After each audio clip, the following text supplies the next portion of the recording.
चंपत राय की डायरी ने चढ़ावे चोरी मामले में बड़ा धमाका किया है। सवाल कई उठ रहे हैं इस डायरी से, और सबसे बड़ा सवाल यह है कि क्या चंपत राय धृतराष्ट्र बन गए थे कि मंदिर में दान चोरी होती रही और वो गंधारी की तरह आंखों पर पट्टी बांधे खामोश रहे। क्या अपने फायदे के लिए उन्होंने सब कुछ होने दिया और चोरी करने वालों के हौसले बुलंद होते गए? अपनी छवि को बचाने के लिए मामले को दबाने की कोशिश की गई? ये वो सवाल हैं जो चंपत राय की कथित डायरी से उठ रहे हैं। क्या ये सिर्फ जांच की गोपनीयता थी, या इसके पीछे मंदिर ट्रस्ट के भीतर चल रही किसी बड़ी राजनीतिक खींचतान की कहानी? 27 जून को दान पात्र की गिनती के दौरान चोरी का मामला सामने आया। बाद में जांच शुरू हुई, गिरफ्तारियां हुई और आखिरकार चंपत राय ने इस्तीफा दे दिया। रिपोर्ट के मुताबिक उस समय चंपत राय पर कोई एफआईआर नहीं थी और उन्होंने नैतिकता के आधार पर ये इस्तीफा दिया था, यानी कि जिम्मेदारी ली और नैतिकता का हवाला देते हुए पद छोड़ दिया। अब जब उन्हें सिट से क्लीन चिट मिली तो उन्होंने अपनी डायरी से बड़ा धमाका किया है। चंपत राय की बताई जा रही डायरी में नृपेंद्र मिश्रा नाम जो है वो अब सुर्खियों में आ गया है। उनका जिक्र बार बार किया गया है और सवाल खड़ा किया गया है कि 4 दिनों में करीब 14 टीवी इंटरव्यू देने का आखिर मकसद क्या था। आपको याद होगा कि जब ये चंदा चोरी का मामला आया तो नृपेंद्र मिश्रा ने बाकायदा इंटरव्यू दिए और कई सवाल खड़े किए।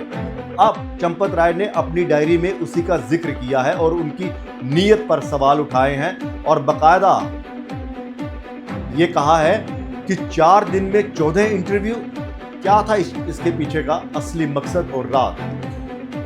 अब जब मंदिर की व्यवस्थाओं और निर्माण को लेकर जिम्मेदारियां अलग अलग थी तो नृपेंद्र मिश्रा ने चढ़ावे की चोरी पर इतने इंटरव्यू क्यों दिए?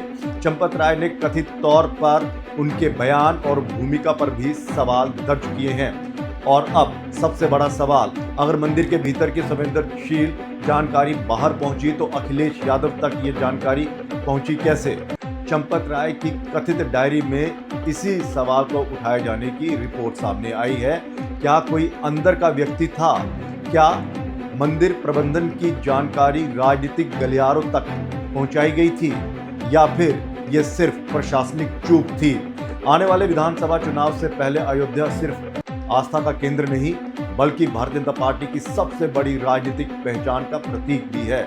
ऐसे में राम मंदिर से जुड़ा दान चोरी, ट्रस्ट की व्यवस्था और शीर्ष पदाधिकारियों का इस्तीफा विपक्ष के लिए स्वाभाविक रूप से बड़ा मुद्दा बन सकता है।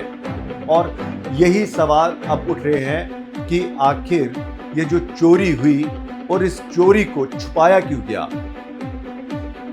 हालांकि इस डायरी से यह भी खुलासा हुआ है कि उन्होंने कहा कि मैंने संभालने की पूरी कोशिश की, इस मुद्दे को सुलझाने की कोशिश की, लेकिन यह सुलझ नहीं पाया और वो खामोशी इसलिए थी कि आने वाले चुनावों में इसका कोई असर ना पड़े।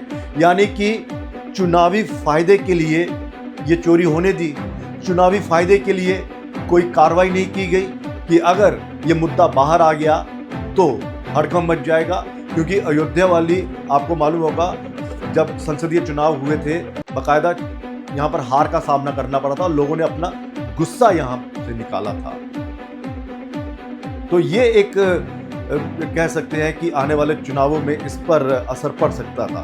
तो क्या भारतीय जनता पार्टी के लिए चुनाव सबसे बड़ा मुद्दा है? क्या चंपत राय ने चुनाव जीतने के लिए या चुनावों पर कोई प्रभाव ना पड़े इतनी बड़ी चोरी को दबाकर रखा? और अब विपक्ष जो है वो इसी को मुद्दा बनाएगा, क्योंकि आने वाले चुनावों में जब चंदा चोरी एक राजनीतिक मुद्दा बनेगा तो उनकी डायरी से जो ये खुलासे हुए हैं वो भी आने वाले उस चुनावों में एक अहम हिस्सा होंगे, जब विपक्ष ये सवाल करेगा कि देखिए ये भारतीय जनता पार्टी कैसी पार्टी है कि इन्होंने चुनाव जीतने के लिए मंदिर में दान चोरी जो है वो होने दी। क्योंकि अगर उस वक्त वो मुद्दा सामने आ जाता तो चुनावों पर असर पड़ सकता था, यानी कि चुनाव जीतने के लिए ये किसी भी हद तक जा सकते हैं। तो वहीं मंदिर के नाम पर देश भर से आस्था का पैसा आया उसकी सुरक्षा और पारदर्शिता की जिम्मेदारी किसकी थी? क्या चंपत राय वास्तव में किसी राजनीतिक साजिश का शिकार हुए? क्या उनकी चुप्पी ने उन्हें कमजोर किया? क्या डायरी में दर्ज सवाल अब उनके बचाव का हथियार बन रहे हैं? और सबसे बड़ा सवाल, क्या चंपत राय की वापसी की कोई संभावना है? नृपेंद्र मिश्रा ने चंपत राय से मतभेद की खबरों को ये एक बनाई हुई कहानी बताया और तमाम उनके आरोपों को खारिज किया और मीडिया में जो अदावत की बात चल रही है उसे भी शांत करने की कोशिश की है। इसलिए अभी ये कहना जल्दबाजी होगी कि दोनों के बीच निश्चित तौर पर राजनीतिक अदावत थी, लेकिन सवाल तो खड़े हो चुके हैं। क्या राम मंदिर की राजनीति में अब आस्था से ज्यादा अंदरूनी सत्ता संघर्ष दिखाई देने लगा है? और अगर डायरी के पन्नों में दर्ज सवालों का जवाब सामने नहीं आया तो क्या यही पन्ने आने वाले यूपी चुनाव में विपक्ष का नया राजनीतिक हथियार बन जाएंगे?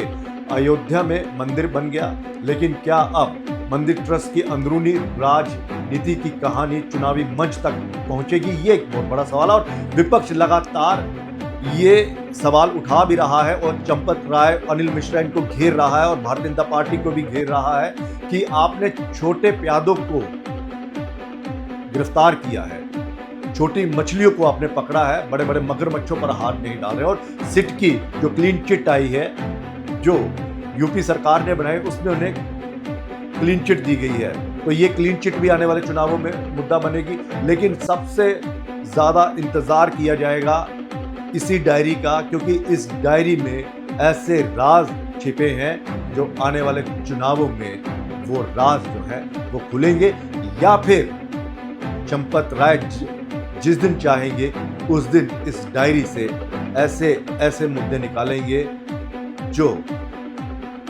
उनकी जो छवि खराब करने वाले लोग थे उन पर भारी पड़ेंगे। फिलहाल देखना है कि इस डायरी में क्या है और क्या विपक्ष इस डायरी को आने वाले चुनावों में मुद्दा बनाएगा। क्या चंदा चोरी की जो कहानी छुपाई गई थी और ये कहा गया इस डायरी के जरिए, जो पता चला कि चुनावों में कोई छवि खराब ना हो, कोई नुकसान ना हो, इसलिए इसे दबाया गया। ये खबर आपको कैसी लगी?